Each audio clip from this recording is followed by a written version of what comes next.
Okie dokie. Oh, there we go. Oh. Hello, everybody, and welcome to our next Cuppa Chat. And we've got another fantastic star for you today. It's the lovely Eveey. Hello, Eveey. Hi. Hello. Thank you for joining us on Cuppa Chat today. You're welcome. So good to have you here. And you are an actor, and this is what's got everyone excited, and a professional dog trainer for stage and screen. Is that right? I am. Ah. Yes. So we've had lots of sort of dog related questions today, which has been quite interesting, and hopefully you'll be able to answer some of them in just a little while in our Cuppa Chat question and answer session, which you lovely guys at home have been sending in your questions. So thank you so much for doing that to start with. But the most important question out of this whole interview is, what is in your cuppa drink? That's what we start every interview off. I've got a G today. What have you got, Eveey? Well, I've got a coffee in a lovely dog mug. Oh, very on trend, you see. I've gone for orange juice today in a cup that says I'm just a big kid, you see. I'm having the just juice in case you forget. In case I forget my name, and yeah, I've got it on my mug, you see. So this is in case I forget what I work as. Very true, very true. Do you have milk in your coffee, or is it any I special? do. I have it milky with 2 sugars. 2 sugar. Well, we'll remember that when you come and visit us one time, and then we can get you a coffee straight away. Wonderful. Exactly. I also like to give each of our guests a little sort of invention at the start of each interview. And because I knew you were coming on, I thought I'd make something for you when you go out working with the dogs. Okay. So this is called the dog receiver kit. Here it is. It's interesting. So you've got a whistle just to you've got, do you like it? You've got a whistle just in case the dog runs off, obviously. And then you've got, in case it doesn't want to come back straight away, you've got like a pack of food that you could give it. I mean, this is a mugshot. I wouldn't recommend giving a dog a mugshot, but we'll just pretend. We'll edit that bit out later on. So that's in case they want to, that's in case they want to have a snack. And then we've got these 2 little bits that they can clean their paws when they come back, you see, in case they've got in the mud. And then if they're really being a pain in the bum, then I've got some sellotape that will just sellotape their feet up. I mean, well, do you think it'll work? As someone that is very passionate about dogs, I'm going to leave the sellotape at home. Okay, I can take that off later. Yeah. I don't think that'll be very good. The whistle is incredible. Okay, so the whistle. Okay, so if I take the whistle I don't off, actually have a whistle, so that'll be really handy. No, so I tell you what, we'll get rid of the rest of this invention. I'll have the cotton buds as well. Oh, you want the cotton buds as well? You think that's a good idea? Well, yeah, I can clean their ears out or something. There you are. You see, I'm not just a pretty face. I'm not just a pretty face. I am an inventor. I always knew you were more. I am an inventor, and I've invented something which has left our guests once again speechless and excited to use. So excited. I know. Right, that's enough silliness. Let's just get on with this thing, then, shall we? I'll send you the whistle in the post, okay? So we've got 15 minutes to ask as many questions to you as possible, and hopefully you will be able to answer them for us. So I'll start the clock, and let's start off with this question, because obviously you're an actor as well. I am. You do bits and pieces. So did you start acting, someone said, or did you start dog training first? And then how did you kind of link them together? Okay, that's a really good question. I actually started acting first. So when I was a little girl, I went to stage school on Saturdays and did quite a bit of acting, did some dancing and singing as well. And I carried on doing that. And it wasn't until I was in my 20s that I actually started dog training. So yeah, the two kind of merged because I had that experience on stage and I knew what they wanted from their dogs. So when I started dog training, because I've always loved dogs, and I'm sure a lot of people do as well, when I started dog training, I thought, here's an idea. What if I took both, put them together? Put them together, yeah. What a great idea. Yeah. Is it because you'd seen dogs on stage? Had you done a show with live animals before? Is that what sort of helped push that So, idea along? to be honest, I hadn't ever seen a dog on stage, Okay. but I had worked. So obviously we all do shop work or things like that before we make it. Like, we've all got to do that kind of stuff. So I was working in a shop, and I don't know if you've heard of it, but it was at the Harry Potter tour. Okay, I don't know if anyone likes Harry Potter, but it was at the I Harry bet there's Potter lots tour. of people. Yeah, Harry Potter so fans. I was doing a little bit of work in the Harry Potter tour in their shop, and I got asked if I wanted to do some volunteer work to advertise the company, and I was like, okay, I'll do that. And I turned up, and all the animals were there from the Harry Potter films. Oh wow. Yeah, so I amazing. got talking to the lady that trained them, and then I asked her, can I volunteer with you and, you know, look after the dogs and the owls and the cats and everything like that? And she said yes, and that's basically how it all began. Oh wow, that's amazing. So Yeah. from working in a shop and saying yes to volunteering, which we at GLJ Theatre are very, very passionate that people get out there and volunteer and just get as 100%. much experience, that actually it then led to the rest of your career as such. To be honest, I would not be where I am right now if I hadn't given that time for free, because I was so passionate about what I was hoping to become that I thought, do you know what? I just need the experience. And it's because of that that I've become who I am today. Oh wow, that is really really interesting, and I've learned something new as well. I didn't know you had a Harry Potter link. Do you know any magic? As now you've got a Harry Potter link, or can't you say? Well, I can't say. Oh yeah, secrets. We better not ask anymore then. No. Let's move on to the next question then, because you said about a couple of animals that you've worked with. Maybe because obviously you specialize in dogs, maybe you can tweak it to a type of dog maybe as well. Someone said, what's your favorite animal you've worked with and why? So maybe you can, if it's more dogs, maybe you can tell us about the dogs obviously more. Well, that kind of question is torture for someone like me. I can't possibly pick out all the dogs that I work with because I love them all so much.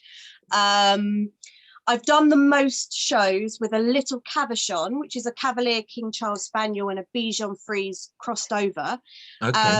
She's played Toto in The Wizard of Oz quite a few times now. So I've spent a lot of time with her. And I really enjoyed working with Buddy, who's a golden retriever. So he's actually done Shakespeare. Whereas as an actor, I've never done Shakespeare, but my dog has. That's really interesting. How does it, wait a minute, I've got so many questions going through my head now, because if you've been watching the Cuppa Chat, you know that I'm not a fan of Shakespeare, but I need to know, how does a dog do Shakespeare? How does that work? So there is one production of Shakespeare, one show which features a dog. So it's not one that I'd ever heard of before. It's called Two Gentlemen of Verona. Okay. And there's a dog in there called Crab, so C-R-A-B. And he's quite a big part in it. He's the main character's best friend, basically. And it's been something that I'd known about, but I never thought I'd managed to get one of my dogs in a Shakespeare play. So there's this big monologue as well that the main character does, and he speaks to Crab, and obviously the dog needs to be very still and listen to him and respond. So yeah, when Buddy got given the part, it was very exciting, and it was something to put on his resume. That is amazing. I have never heard of that play either. Maybe there's probably people shouting out the screen going, Gary, how could you have not heard of that? But I haven't heard of it, and I didn't know that. How can you be an actor and you've never heard of it? I know. I mean, how dreadful. I'll go and stand in the corner for 10 minutes in a moment. But I mean, that dog has got more on its CV for Shakespeare credits than I have. I've got Midsummer Night's Dream, and that's it. So well done to the dog, I tell you. Okay, let's move on then to another question. and maybe this might be the answer to what you've just said, or it could be something else, obviously. What is the best stage show / TV show for dogs to perform in? Someone's asked. Now, when I think of dogs performing, I always think of The Wizard of Oz, because that's secretly one of my favourites. So, is it yours as well? It is. It's the best production that I find for my dogs, because it's not too strenuous for them, but there is a lot of stage time. So there's really good balance there between when they can be off stage and relaxing and when they're being asked to go back on stage. And it's just really nice having that family atmosphere on the stage as well. Having Dorothy, Tin Man, the lion, and obviously Scarecrow, they're always with Toto. And over the past few years when I've done it, Bella has always formed this really nice friendship with all four, and that's really lovely to see. So I do really enjoy that. The most the dog goes on stage though is in Legally Blonde. So the Chihuahua that plays Bruiser in Legally Blonde tends to be asked more of than any other character that I get asked to play. Or my dogs get. Yeah, that's really interesting. Actually, Legally Blonde is one of Laura's and mine's favourite musical. Because when you think about it, I mean, I can recall that in Legally Blonde, you see the dog at the beginning. Do you see it much during the rest of the show? Or is it just because it's a special type of breed that's the ones that have always asked for the most? And it's an iconic role, a bit like Toto. So it's more often that Bruiser's more known because of obviously the film Legally Blonde. So everyone says when they hear Bruiser, they hear Chihuahua.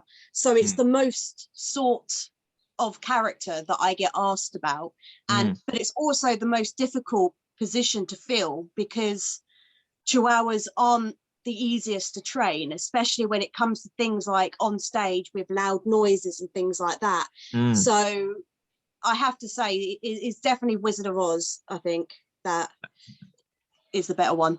Yeah, I'm glad you said that. I've obviously done Wizard of Oz a couple of times, and we had some interesting dogs. I'm sure yours were much more behaved and actually did what they were supposed to do. Poor Dorothy singing Over the Rainbow type song was like being dragged off stage with a dog, you know. It was like, oh no. I know. With that in mind, what do you do then? Do you have to sit at the side of the stage and they're waiting for your command, or do the actors have to sort of learn little sort of signals for the dogs as well then? Or so there always needs to be a bonding period between, like, for example, taking Wizard of Oz, between Dorothy and the dog playing Toto. So from the very first rehearsals that we attend, we always have to attend rehearsals and like sound check and things like that. From the very off, we need to make sure there's that bond between Dorothy and Toto so that she feels like comfortable when she's on stage. I don't want Bella, for example, to get stressed and feel like she's got no one to run to. I am there, but on stage, I'd rather, she turned to Dorothy. And I've been so lucky in the past. All the Dorothys that I worked with have just been smitten with Bella. So it's been really quite simple there. But yeah, like I said, I am always in the wings. I'm right there. Usually I try and get as close as possible without obviously the audience seeing me. But all the dogs that I've trained for stage are trained with sign language. Oh, okay.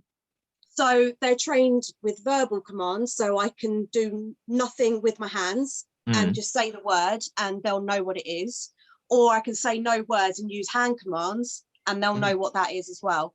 So if I wanted Bella to sit when she's on stage, I would literally just lift my hand up like that.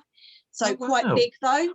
And she would know that means, oh, Eveey wants me to sit. So she'll then sit down on stage, relax. But most of the time she's in a basket, so she just falls asleep. She's just got to sit there, bless her. That's really interesting though. Oh, thank you for answering that. Another question that came up a couple of times actually, so we must get this one in, is what training did you need to do to become a professional trainer? dog trainer? Do you have to do an exam or something then, or is it just that love and passion to start with that gets you going? I think it's the same with most things in life. There's two routes that you can take.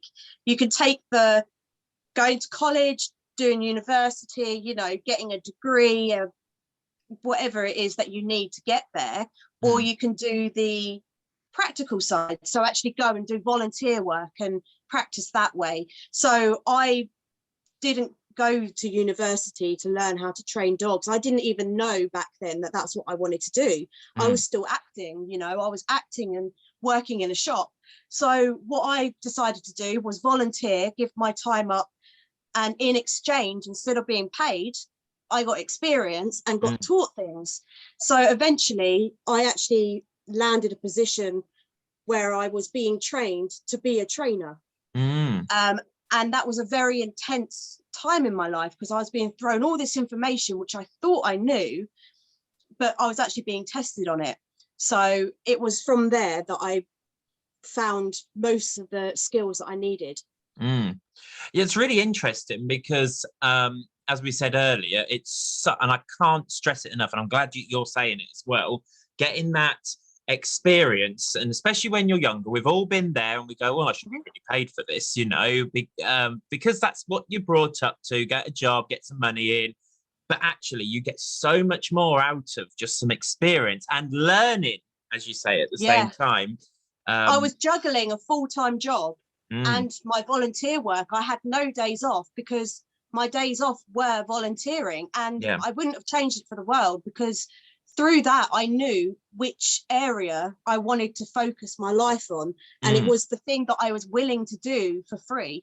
Really, really interesting stuff. And if you're out there and you want to obviously do the volunteering, don't even think about it, just go and do it if it's something that you're wanting to do for the future.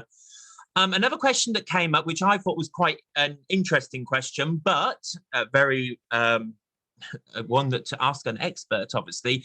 Do animals have to have a license to perform like kids do? Oh my God, I'm so glad you've asked that question. Yes, they do. They 100% do.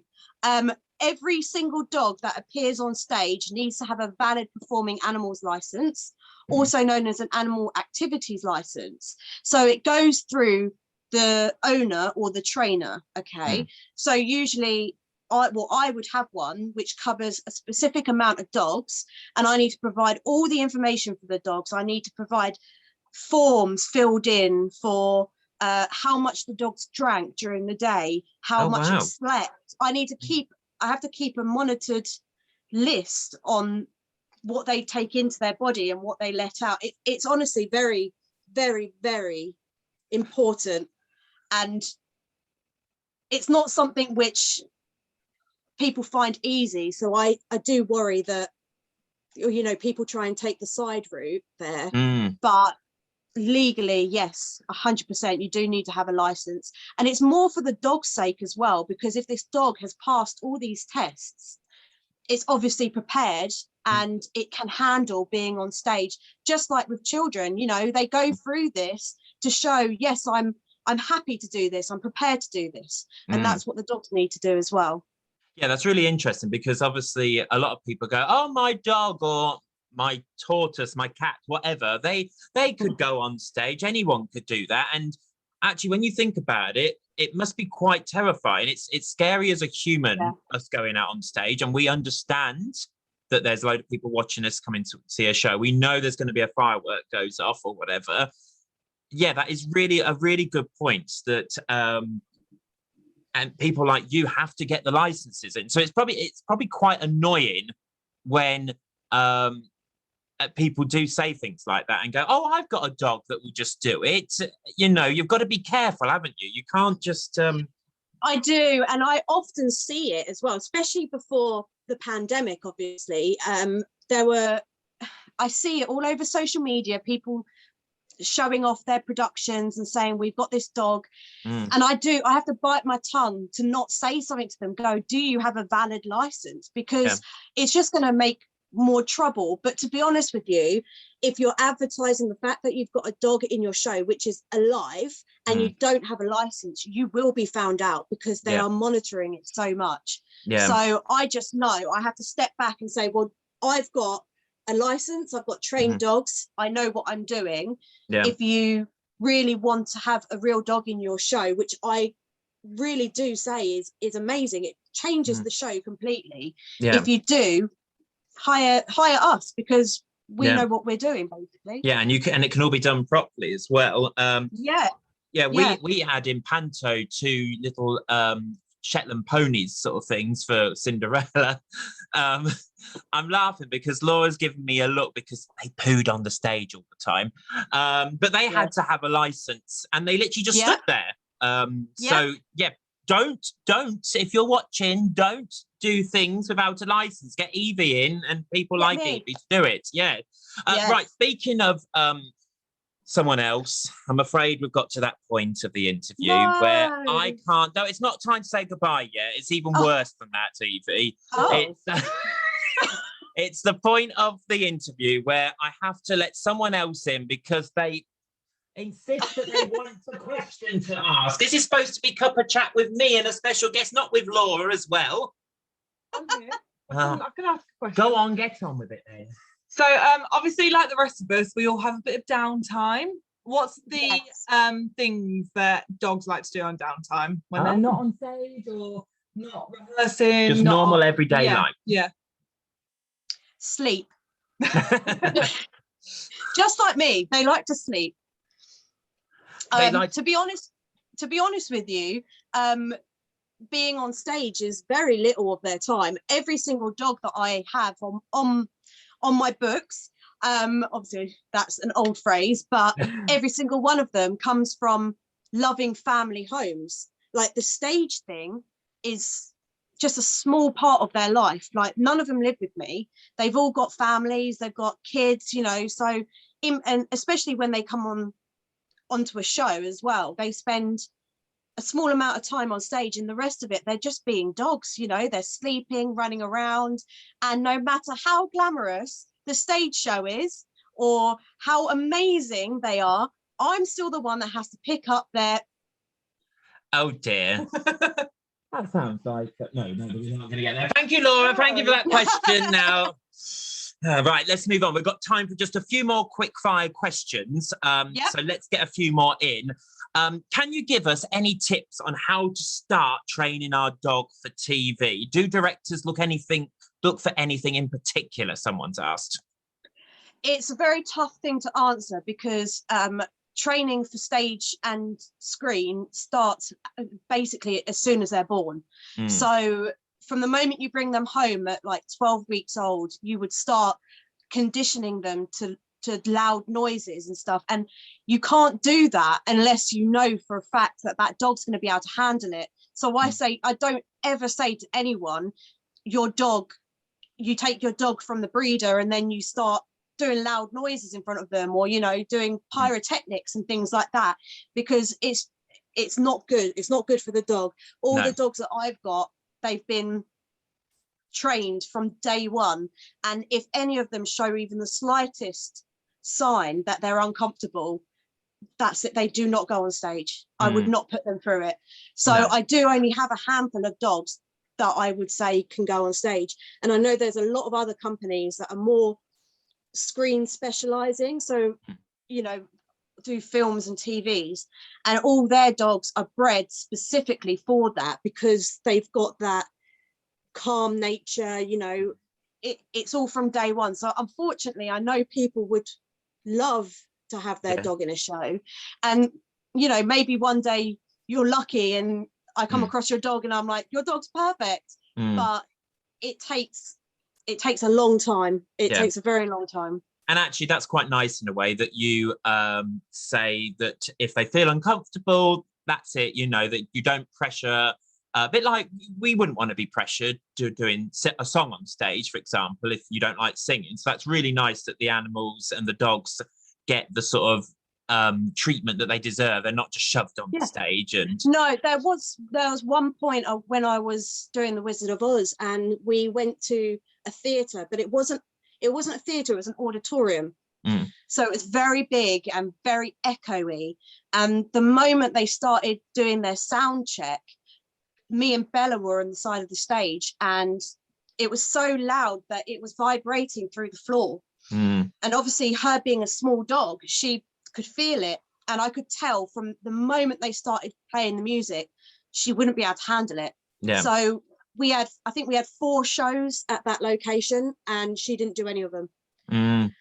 I told them from the off, I was like, I can't put her on stage because she's just not going to be comfortable. No. So and that's fair enough. That's the best way of being, I think. Yeah.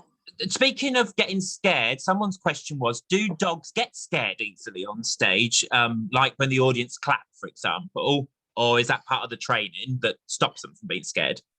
That's a good question. They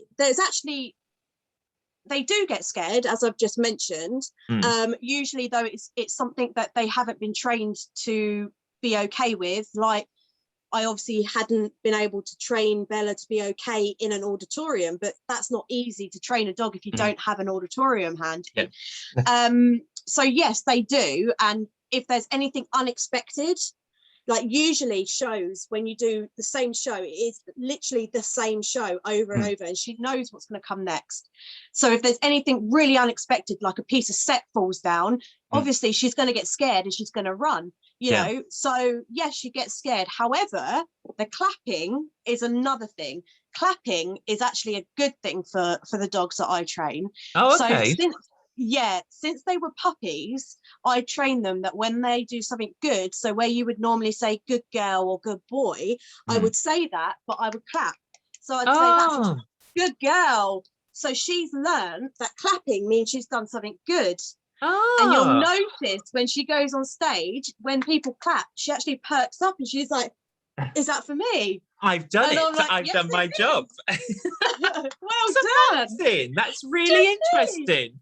Yeah. Oh, wow. Oh, that is really, what a good question. A good bit of gossip as well. Brilliant question, yeah. One final question for you then, because we've run out of time for our questions, but thank you everyone for sending them in, but we've got time for one more, as I say. If you could work on any show in the whole wide world with a dog or as yourself, maybe you just want to ditch the dogs for a little while, what would it be and why? I got really close last year to doing Annie. Okay. So not me personally, but one of the dogs playing Sandy and Annie. And I think getting so close to having that part and then having it taken away because of the pandemic, I have to say that would probably be it, because it's something that a lot of people know about Sandy and how big a part Sandy has in there as well. So that has to be it.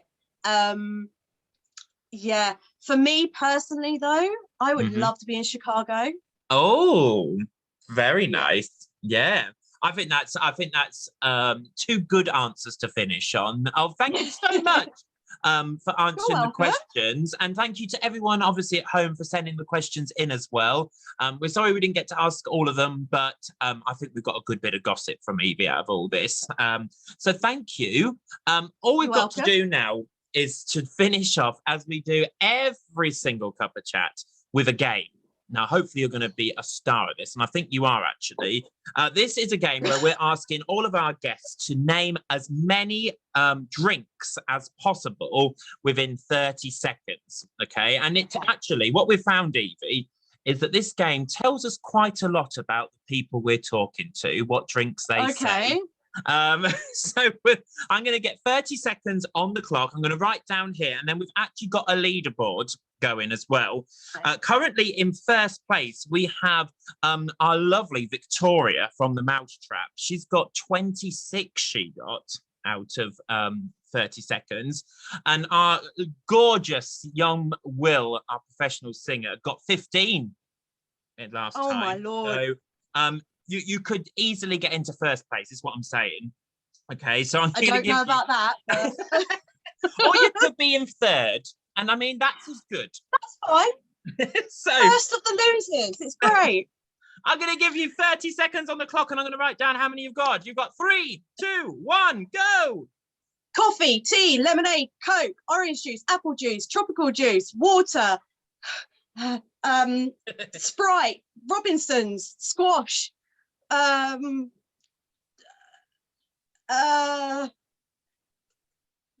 beer, cider, margarita.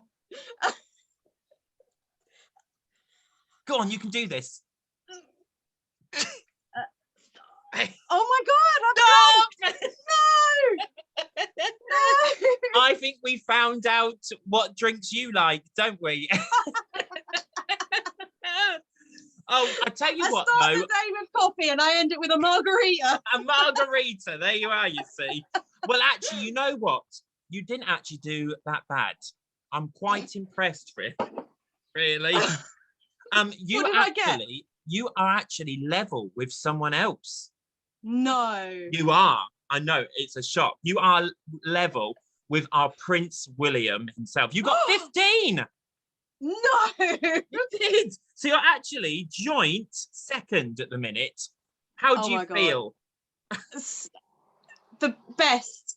I've never felt better. It means you haven't won the 20,000 GLJ points, but that doesn't matter. But I still get the whistle. You still get the whistle, and you still get the cotton wool buds. I won't send you, I mean, you can have the cup of drink if you want it as well. There's other brands available, but I mean, you can have that if you want it. So, thank you so much for taking part today. Welcome. It's been absolutely fantastic and really interesting speaking to you. Thank you. A nice different angle, because we all can see sort of people performing and singing on stage. And actually, you don't really think about the dogs because people like you do such a great job, but they're sort of just there, really. So keep up the good work when we're all out of lockdown, whatever Mark 10 we're in now, probably when this comes out. I know. Thank you so much, and we'll see you again next time for another Cuppa Chat. Thank you, Eveey. Yes. Bye. Bye.